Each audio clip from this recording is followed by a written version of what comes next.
Salve galera, esse é o primeiro vídeo de dois que eu vou fazer falando sobre React, Immer, Jotai, Susdend, Optics e Vaultion, tá? Eu vou mostrar aqui o uso, vou mostrar a sintaxe, vai ser bem legal. E eu vou fazer em dois porque são dois conceitos que eu quero separar. Bem, é bom para quem quer aprender mais aí de React e tal. Então vamos lá. Para começar, aqui a gente tem um exemplo de um usuário aí com alguns alinhamentos. Então a gente tem aqui, né, o name e tal, o preference, né, accessibility aqui, admin ou não e tal. Então, normalmente, tá? Se isso aqui fosse JavaScript, seria tipo assim, JSON é igual a tal. E para atualizar, seria assim, ó, JSON.name.firstname é igual a José, certo? Entretanto, quando a gente faz isso, a gente apenas altera o valor aqui. Aqui ficaria José e só. Mas qual que é o problema? O problema é que isso não refletiu na tela e um monte de coisa. Isso aqui é o conceito básico de React, né? Então, a gente teria que fazer alguma coisa assim, né? Sei lá, acha o first name e ponto text content é igual esse aqui. Então aqui são duas coisas, né? No React, no Reativo, a gente não precisa fazer isso, né? A gente só precisa usar o const, sei lá, é, first name, set first name, né? E é igual os state. E aí a gente coloca um valor daqui, né? Poderia ser esse aqui, né? JSON.name.first. Poderia ser assim. E a gente vai ter o reativo quando a gente atualizar o nome aqui, né? José, a gente vai atualizar aqui e atualiza na tela, né? Enfim, isso aqui é o basicão do React. Eu vou falar algumas coisas básicas do React aqui. Entretanto, a gente não pode fazer tão fácil assim, porque a gente teria que separar um monte de coisas. Isso aqui começa a ficar confuso com os state, né? Aí eu nem vou explicar muitos motivos, porque ia demorar muito. Mas com os state começa a ficar complicado mexer nisso aqui. Então o que que acontece? É, existem gerenciadores de contexto, né? De estado, né? Isso aqui é um estado. E isso aqui é um valor, né? Mas a gente pode transformar ele várias questões para manipular no ciclo de vida do desenvolvimento ali do Hook, né? Do React. Enfim, então o que acontece? A gente tem esse JSON, a gente tem, eu converti aqui, ó, para uma tree, só para aqui tem valores, aqui tem uma estrutura, tem um monte de aspas e aqui são só a informação bruta, né? E eu tenho uma extensão também que eu ainda posso mexer aqui, ó. Então fica mais facinho de analisar e tal. Qual que é a ideia? A gente tem a nossa estrutura aqui. Tem coisa que a gente não vai precisar mexer, tá? O ID eu não preciso mexer, só preciso ler. Agora, o first name pode ser que tenha uma página de editar o nome lá que o cara precisa acesso. Então eu fiz isso aqui, ó. Como a Yak fez, na real, eu tenho um set ID. Set ID não faz sentido.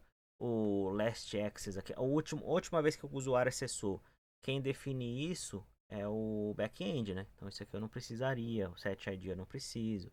Mas assim, no geral, se a gente transformasse tudo em hook, seria isso. Name, set name. Aqui não, né? Aqui não, porque aqui é a estrutura.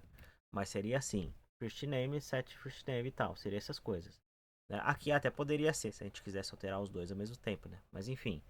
A ideia é a seguinte: para alterar o nome, a gente teria que criar um hook, né? Aqui. Aí vamos mostrar aqui, ó, na prática. Agora sim, vamos chegar no código. Né? Eu quis mostrar assim, bem cadeado, né? Como que a gente pega a informação aqui, a gente tem que analisar ela, né, e ver como é que ficaria, né? Claro, a gente não precisa desenhar isso aqui, mas para deixar claro eu fiz. O React Vanilla é o seguinte, ó. Imagina que isso aqui é um fetch que vai puxar esse cara, vai puxar esse JSON. Aí vai ter um arquivo que vai ter as tipagens e tal. Aqui no caso ele só está copiando e tal, não tem tipagem e tal, mas imagina que tivesse uma tipagem legal. E aqui é o componente. O componente, ele precisa ter o seguinte: ele precisa pegar o usuário aqui. E aí, olha só, ele faz um monte de wrapper, tá? Assim, para você atualizar qualquer coisa, vamos por partes, né? Para você atualizar qualquer coisa nesse JSON aqui, você precisa usar. Para você estar dentro do ciclo de vida do React, você tem que usar o setUser, certo?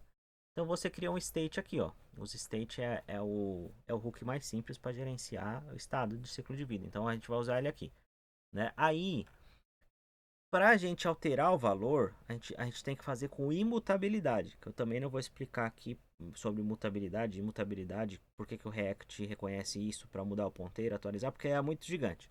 Mas para a gente atualizar aquele valor, a gente precisa fazer isso, né? Então é o seguinte, ó. Ele transformou aquela estrutura mais ou menos nisso aqui. Claro, não vai ter todas, ele fez simplificado e tal, e nem é todas aqui, isso aqui tá errado. Mas assim, ele quer alterar o nome. Se você quer alterar o nome lá, você tem que fazer você tem que recriar o JSON. Então, como é que você recria o JSON, né? Tipo assim, você tem um JSON aqui que é A1B2, né? Ele chama A. Para você recriar ele, você faz assim, né? Aí você faz uma cópia rasa e tal, não sei o que. Tem várias questões. Por ser uma cópia rasa, ó, na hora que ele dá o spread aqui, né? Na hora que ele espalha aqui para criar a cópia, ele também tem que espalhar aqui e tal. Então, tipo, no Vanilla, quando você tem que atualizar o name, você tem que recriar o JSON, acessar só o que você quer trocar. Então, na verdade, essa função setFirstName é só uma função que é um wrapper que clona o objeto e atualiza o firstName lá. Então, para você atualizar lá, que seria normalmente seria só json.name.firstName, firstName igual a José, você tem que fazer tudo isso aqui no React, né? Uma bosta. E aí o que acontece? Ele usa todas. Aqui é para você atualizar o nome, aqui é para você atualizar o sobrenome, aqui é para você alterar o e-mail. O que todas têm em comum? Todas são apenas wrappers, ou seja, são todas só funções que colocam em cima, né, para você nomear isso aqui, essa simplificação, que todas acessam o setUser. Por quê? Porque o setUser é a função real do React que atualiza de fato. Então você clona, muda o que você quer e joga para o setUser. Então todas estão fazendo isso, né? Essa aqui é um toggle, ela inverte aqui, mas ela também precisa do mesmo esquema. É só uma função que junta. Então o que a gente vê? A gente vê que fica muito triângulo aqui, né? Muito nesting, né? Muita indentação, Hadoukenzão. Então tá aqui, ó. Assim é o Vanilla, tá? Pra gente não precisar ficar colocando 3 pontos, fazendo spread aqui, não sei o que, para fazer o clone, existe uma lib que chama Immer, tá? Ela é melhor para isso. Então a gente vai ver aqui o React Immer, tá? Que soluciona isso. Então aqui no React Immer, ó, a gente, em vez de usar os state, a gente vai usar os Immer, que é uma lib do próprio Immer que facilita aqui também, né? Então lá dentro ele usa o Immer, mas no React a gente usa o hook, então é os Immer. Beleza, aí como é que fica? Aqui é o JSON de novo, aqui é a tipagem, seria um outro arquivo, aqui seria o componente. Aí em vez de a gente usar os state, a gente usa os Immer. E aqui, em vez de chamar de set, por convenção, a galera chama de update. Aí a mesma coisa. A questão é que em vez de a gente ficar colocando spread e tal, a gente faz esse draft. O que é o draft? Draft é rascunho. O que vai acontecer? A gente vai criar uma cópia daquele componente. O próprio Yammer faz isso, né? Eu estou simplificando aqui, tá? Mas é o seguinte, ele cria uma cópia daquele JSON. Quando a gente fala que tem que atualizar o first name, ele já vai comparar aquilo, vai ver que só mudou o first name e vai atualizar pra gente. Então ele vai atualizar o estado como se fosse um use state. Ele vai atualizar aquele JSON, que é o usuário em si. E sem ter que ficar colocando 3 pontos e tal, não sei o que. Então vamos voltar pra cá. Ó, tá vendo? Tinha que clonar o elemento aqui com 3 pontos e tal. E agora não tem nada disso. É só atualizar o valor anterior, que é o draft, que podia ser prev, por exemplo, né? Mas enfim, por padrão a gente chama de draft.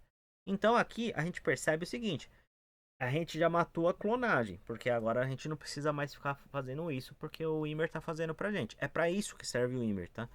Pra quem não conhece aí, tá apresentado. Agora, o resto continua.